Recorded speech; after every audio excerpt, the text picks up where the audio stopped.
Alright, so for this project we're going to be making some icons. So first thing I need to do is open Illustrator. So I'm on a Mac instead of a PC, but it should be relatively the same. So I'm opening Illustrator.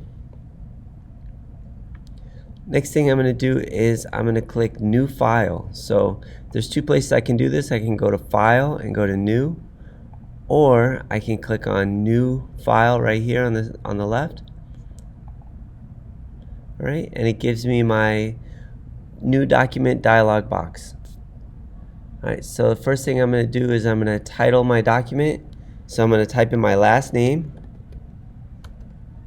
And my keyboard's a little bit janky, so try to, if I mess up typing, it's just because my keyboard is messed up. So I'm going to write my last name, underscore, and then I'm going to write app for application icon.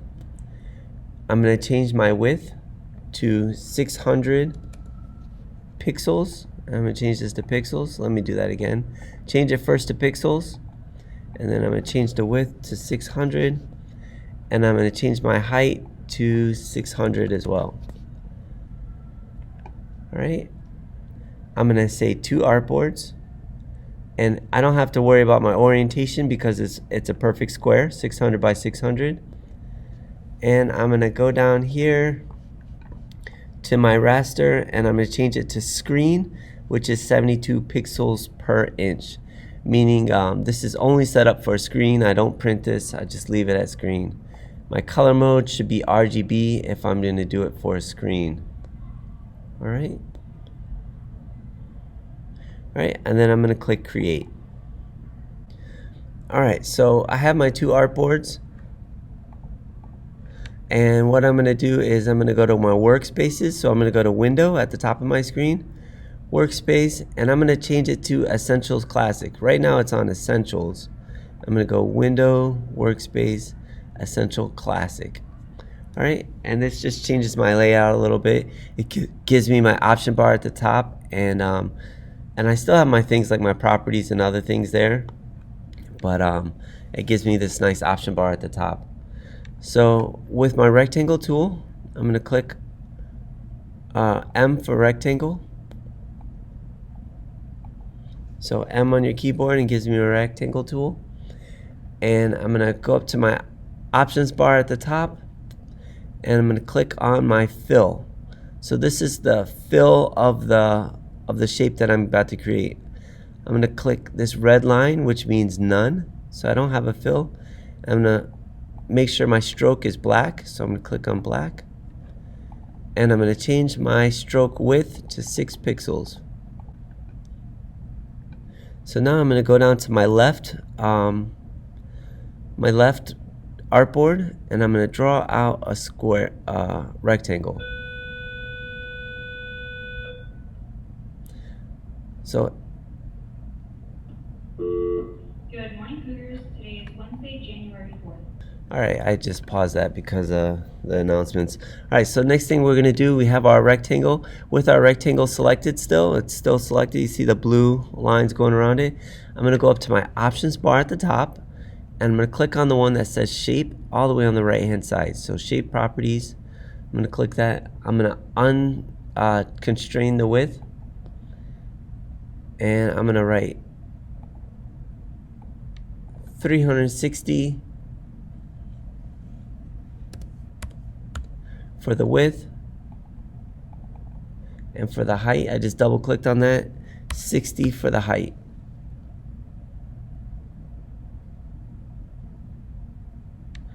Alright, and then I'm going to hit enter. So that gives me my first shape right here. Thank you, and have a great day, Cougars. So next I'm going to select the rectangle, so I'm going to click on my selection tool. I'm going to go click on my rectangle, and then I'm going to hit Control C on my keyboard, which is copy, or I can go edit, copy, and then I'm going to go Control V, which is to paste. I'm going to move that back over to my artboard. So for this one we're going to do a little bit different. We're going to click back on shape, and we're going to go 360 by 200 this time. All right, and click enter.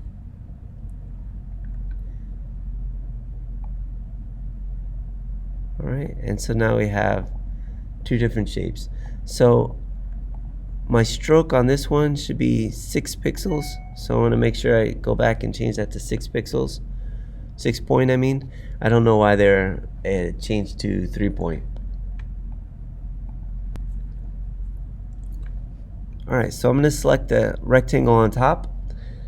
And as you can see, when I selected it, it gives me these little circles on the inside, a point to move it by in the middle, and bounding boxes on the side to adjust it. I'm just going to hit Control Z to get it back to where I was. Alright, so what I want to do is I want to take these live corners and make them rounded. So I'm going to round them off by dragging that inward. Right, and then I'm going to click on my other rectangle and I'm going to drag those corners inward as well. Alright, so I'm going to click P for my pen tool, and I'm going to make sure before I click P for my pen tool, I'm going to click away from my rectangle. I don't want it to be selected. Then I'm going to click P for my pen tool, and it's right here in my icons, and then I'm going to go to the left corner right here and click.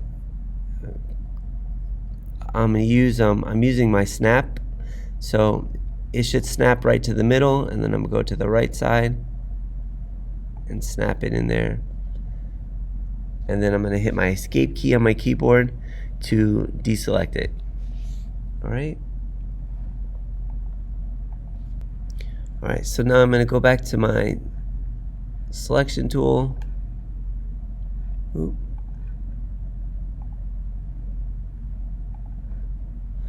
I'm going to go back to my white arrow, my direct selection tool. It is A on your keyboard if you don't have that. And I'm going to round off the point on this.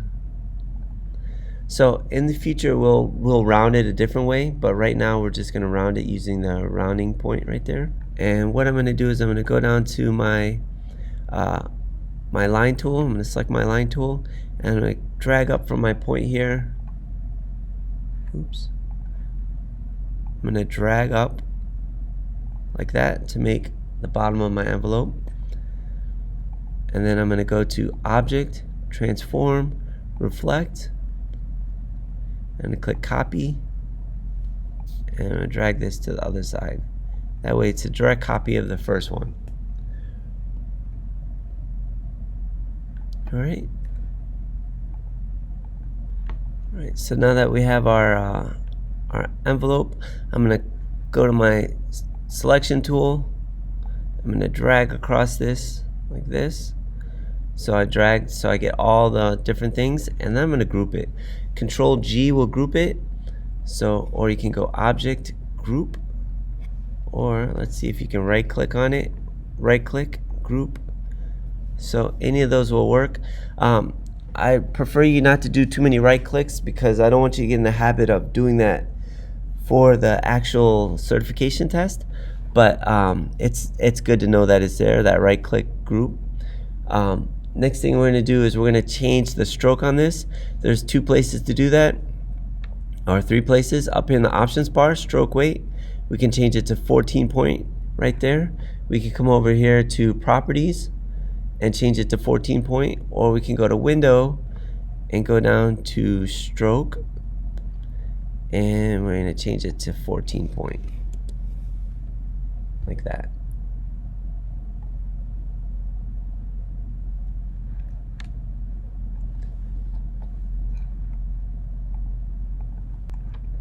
Let me change this one to 14 point as well.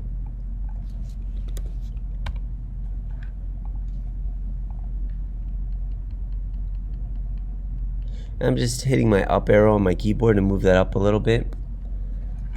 And next we're going to do is we're going to choose a rectangle tool. So I'm going to go back, hit M on my keyboard, and I'm going to draw a rectangle. A square around my rectangle, and we're going to change the shape options to 500 by 500. So and you don't have to do it from up here in the shape. You can click shape up here, We can also go to our properties panel right here and write 500 and 500. Oh, make sure it's unlinked. 500, 500. All right, so 500 by 500. I prefer to use the properties panel, but it's good to use the shape up here as well, just to know that it's there. And what we're going to do is we're going to round our corners again. So actually, before we do that, we're going to put the envelope above our new shape. So we're going to click on the envelope, and we're going to go to Layers panel. So let's see here. Layers panel. So our envelope, this is our rectangle, our envelope, and our rectangle shape. We want the rectangle to be at the bottom, or we can just right click on this and we can say arrange and bring to front. The right click is probably the one you're going to be doing more, but I want you to get used to also knowing where your layers are in this program. So either one will work. So now we're going to go back to our selection tool, select everything, and we're going to go to our alignment at the top in our options bar. So what I want to do, so I'm going to click on my selection tool and I'm going to drag a selection across my small rectangle on my envelope, and then I'm going to hold down my shift key and click on the big rectangle. So this allows me to just select what I have in the middle instead of selecting all three. And I'm going to group the ones in the middle. Do you remember how? You can right click and say group, or you can hit Control G on your keyboard. So that groups it. And then now I'm going to hold down my shift key, and I'm going to select my big rectangle, and I'm going to align these together, vertical and horizontal. So it's all aligned, and I'm going to align it. I'm going to align it to the page. So I'm going to go over here to my properties. I'm going to say align to artboard, vertical and horizontal, and then align it to the page as well. Or actually, we're going to click on our black arrow, select the rectangle, and we're gonna drag in our sides to round off the rectangle again. And you can do it to however much you want to. Alright, so now what we're going to do is we're going to change the color of our icon background. So I'm going to select the rectangle, the big rectangle, using my selection tool. And I'm going to come over here and click on it, or you can drag across it like I did the first time. So I'm going to select it, and then what I'm going to do is I'm going to go to my window and go down to gradient, open my gradient box. I can show my options to make sure I have it on my screen. But what I'm also going to do is I'm going to change the color of this stroke to 0. So I'm going to click on my stroke, and then I'm going to click none, get rid of the stroke. Now I'm going to go to my gradient, and I'm going to fill it with a radial gradient. So there's linear, radial, and freeform. I'm going to click on the middle one to click radial gradient. And it looks a little bit crazy right now, but that's okay. We're going to change that. So I'm going to click on my gradient slider, just like in Photoshop. We're going to double click that and bring up our colors. And I'm going to click I'm going to click my top one, and I'm going to change this to RGB. All right. Now what I want to do is I want to find a bright middle blue. So I'm going to drag this to a bright blue. I dragged it all the way, and then I'm going to click back in my box. So now what I'm going to do is I'm going to add another color slider to it. So I'm going to add bright yellow. So I'm going to click on the white one, double click it, go to the top here, change it to RGB, and I'm going to add bright yellow. And then go back, and now I'm going to add 2 more color stops, a pink. So double click it. I just clicked underneath the gradient bar and gave me it. and then I'm gonna add a pink.